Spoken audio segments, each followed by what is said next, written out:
Selanjutnya adalah anggaran modal. Anggaran modal merupakan keseluruhan proses perencanaan dan pengambilan keputusan mengenai pengeluaran dana, di mana jangka waktu kembalinya dana tersebut melebihi waktu setahun. Manfaatnya di bidang perencanaan, merencanakan penanaman modal yang sehat. Yang kedua, bidang koordinasi, mengkoordinir penanaman modal dalam kaitannya dengan kebutuhan pembelanjaan, yaitu kebutuhan kas, pelaksanaan investasi pada berbagai aktivitas operasional, potensi penjualan, potensi keuntungan, potensi return on investment. Dan di bidang pengendalian untuk mengendalikan perubahan modal. Faktor-faktor yang harus dipertimbangkan dalam menilai alternatif penanaman modal. Yang pertama, jumlah neto pengeluaran investasi atau jumlah bersihnya berapa. Yang kedua, pengembalian yang diharapkan dari investasi itu berapa persen.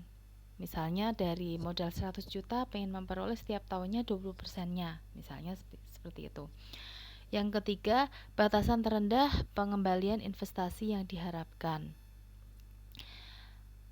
Metode penilaian investasi yang kita pelajari di sini, yang pertama payback period method atau pay method, yang kedua average return on return, yang ketiga average return on average investment, yang keempat net present value, yang kelima internal rate of return. Nah, yang kita fokuskan di sini nanti adalah payback period, kemudian average return on return dan net present value. Kita langsung ke contoh soal. Sebuah perusahaan membuka divisi baru, yaitu divisi taksi.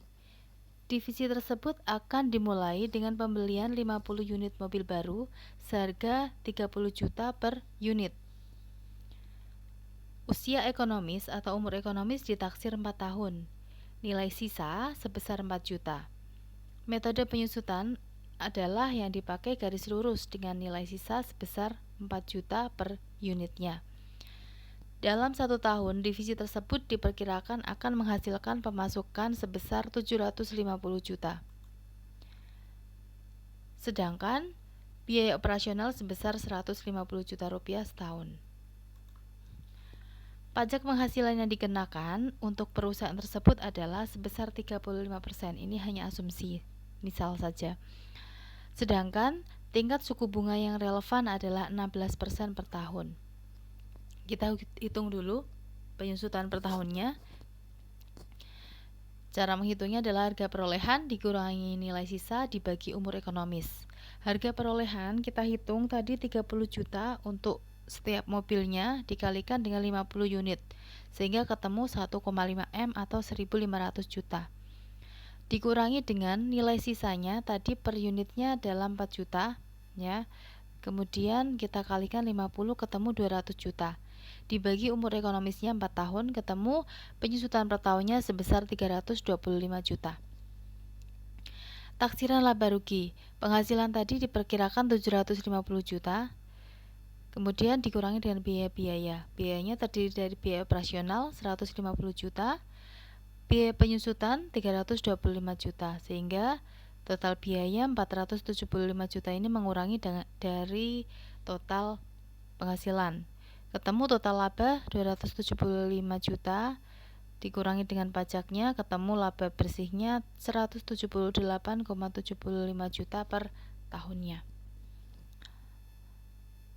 Setelah itu kita taksir kas masuk bersih dari operasi per tahunnya. Nah, kita menghitung kas masuk bersih ini karena tidak ada data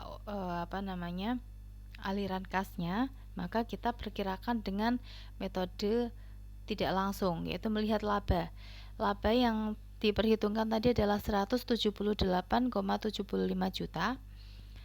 Kemudian ditambah dengan penyusutan. Kenapa? Penyusutan itu kan seharusnya tidak ada hubungannya dengan kas. Nah, tapi dalam penghitungan laba rugi dia itu dimasukkan, dikurangi. Jadi dalam penghitungan kas masuk ini kita kembalikan lagi sehingga menambah kas masuknya. Menjadi totalnya 503,75 juta per tahun. Itu perkiraan kas masuknya. Di samping itu, pada tahun keempat akan ada arus kas masuk sebesar 200 juta. Nah, yang tadi ada di soal dari nilai sisa mesin. Arus kas dari rencana investasi divisi taksi ini kita perhitungkan di tahun ke-0 ada kas keluar untuk investasi tadi 1,5 M atau 1.500 juta. Di tahun ke-1 diperkirakan ada kas masuk sebesar ini 503,75. Tahun kedua juga sama, tahun ketiga juga sama, tahun keempat juga sama, tapi ada tambahannya, ada kas masuk dari nilai sisa 200 juta. Nah, dari situ kita perhitungkan.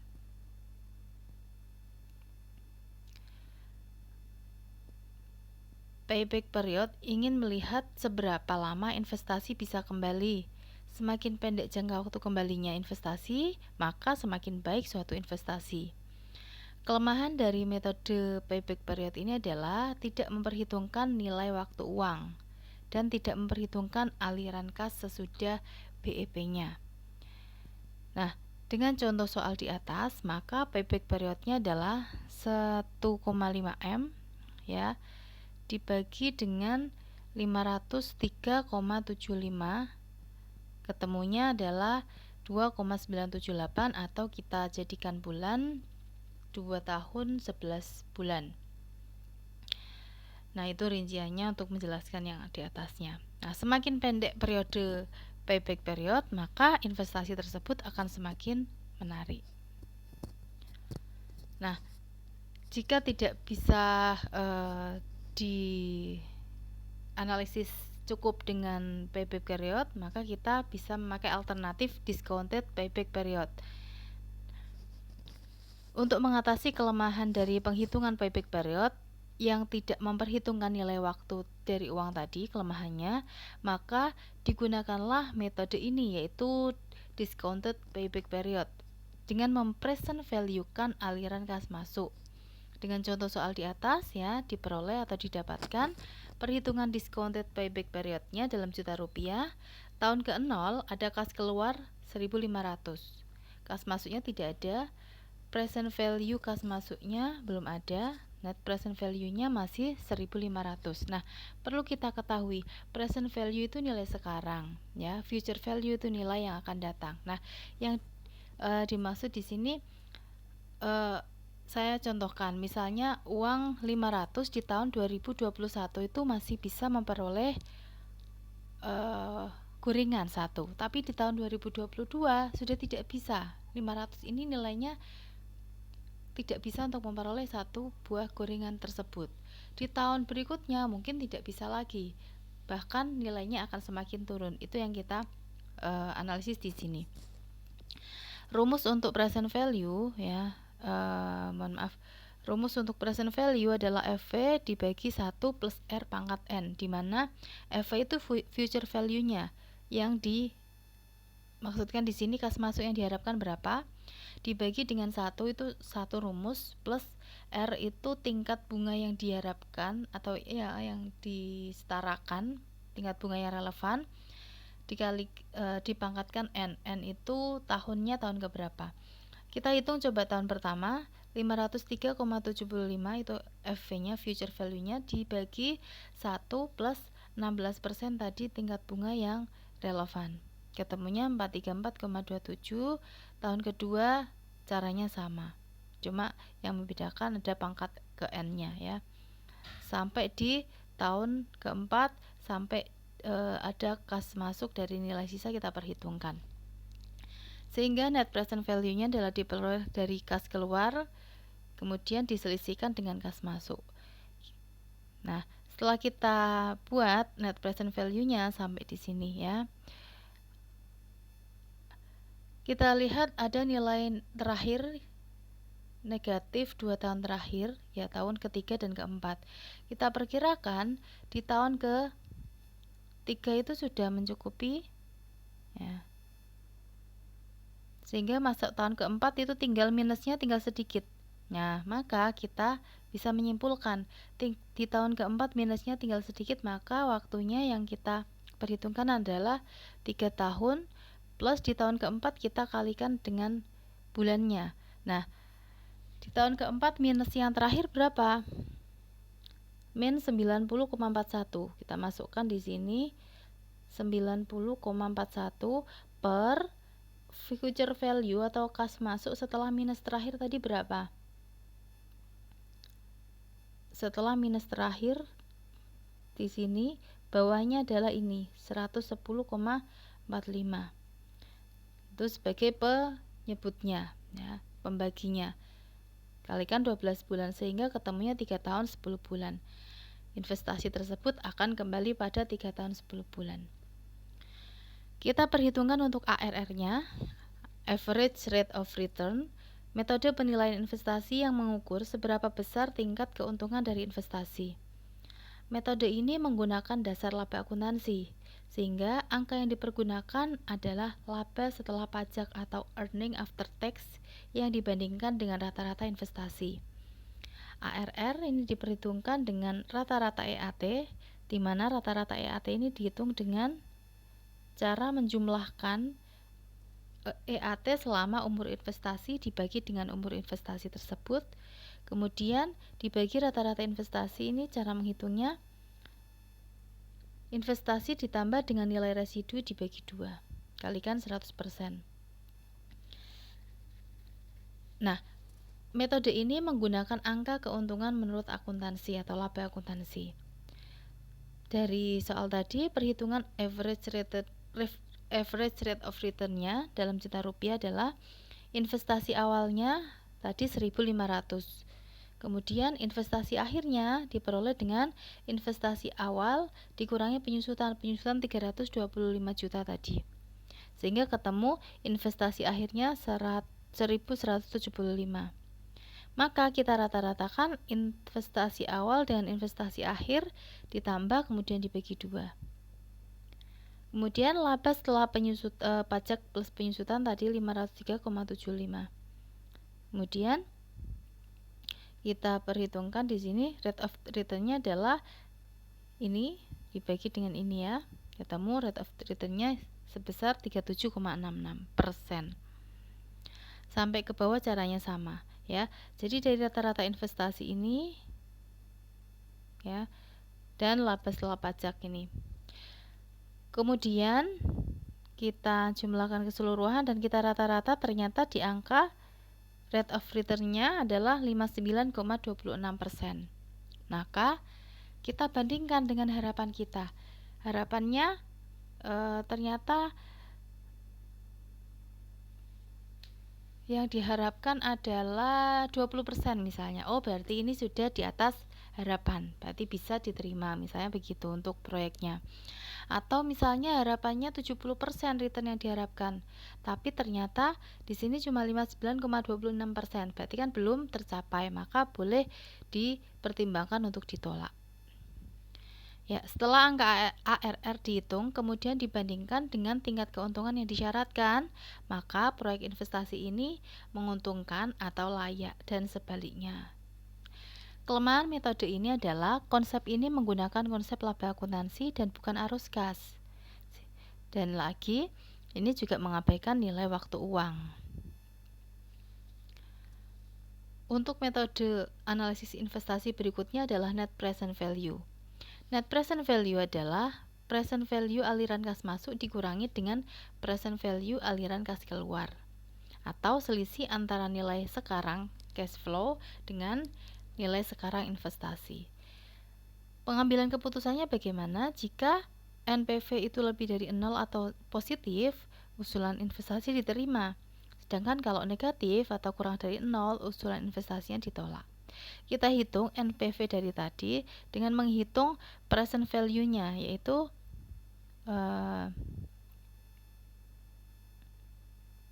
dengan rumus ini tadi ya.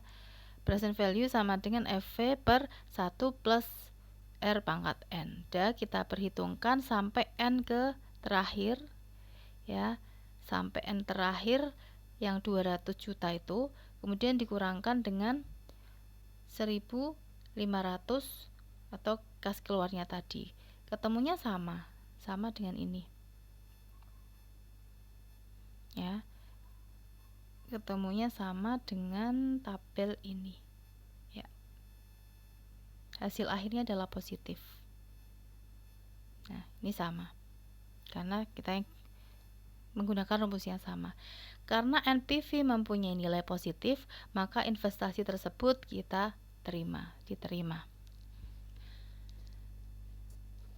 Berikutnya adalah contoh soal selanjutnya. Tuan A akan melakukan suatu investasi senilai 100 juta. Usia ekonomis investasi tersebut 3 tahun. Pada akhir tahun ketiga, diperkirakan investasi tersebut mempunyai nilai sisa 10 juta. Tahun pertama dan tahun kedua diperkirakan bisa memperoleh laba bersih setelah pajak per tahunnya 20 juta. Pada tahun ketiga diperkirakan bisa menghasilkan keuntungan bersih setelah pajak 10 juta. Penyusutan menggunakan metode garis lurus dengan tingkat bunga yang dianggap relevan. Hitunglah NPV investasi tersebut. Apakah investasi tersebut sebaiknya diterima? Jelaskan. Kita hitung net cash outlay-nya atau pengeluaran modalnya kita adalah 100 juta yang ada di data tadi. Penyusutan per tahunnya 100 juta dikurangi nilai sisanya dibagi umur ekonomisnya, ketemunya 30 juta per tahun. Sehingga perkiraan kas masuknya per tahun adalah 20 juta ini labanya, 20, 20 dan 10. Kemudian ini penyusutannya 30, 30, 30. Di tahun ketiga ada nilai sisa tambahan. Sehingga kalau di total tahun pertama, tahun kedua, tahun ketiga sama 50 jutanya. Nah, ini kita hitung NPV-nya ya dengan cara yang sama tadi, ketemunya adalah positif 5.324.074. Nah, karena positif maka sebaiknya diterima. Ya. Berikutnya adalah soal yang kedua. Perusahaan bahagia menghadapi dua alternatif investasi yang hanya dapat dipilih salah satunya. Proyek A membutuhkan aktiva tetap sebesar 500 juta, yang usia penggunaannya 4 tahun, tanpa nilai sisa. Sedangkan proyek B membutuhkan aktiva tetap 400 juta dengan umur ekonomis 5 tahun tanpa nilai sisa. Keuntungan neto sudah pajak untuk kedua alternatif tersebut sebagai berikut. Proyek A diperkirakan umurnya sampai 4 tahun, 40, 50, 60, 70 ini per tahunnya.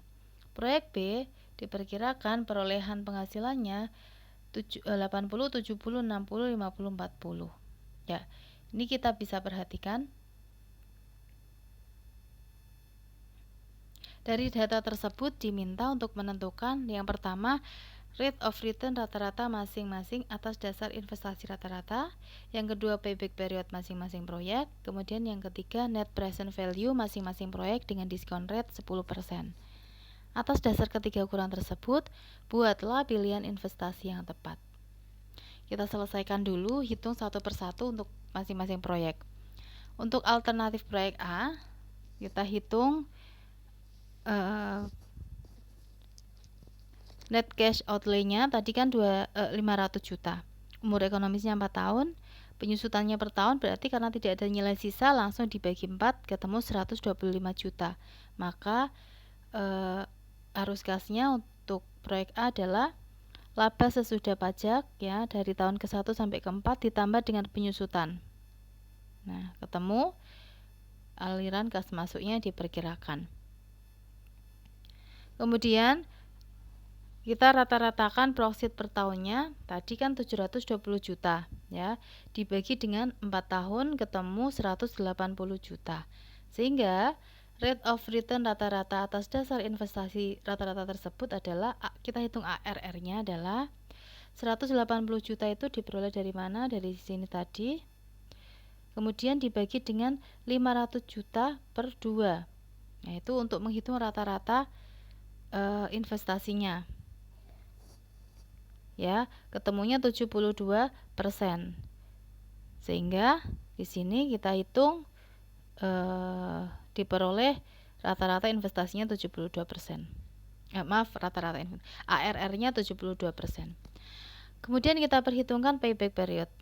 Payback period sama caranya ya, tadi 500 juta itu kas keluarnya.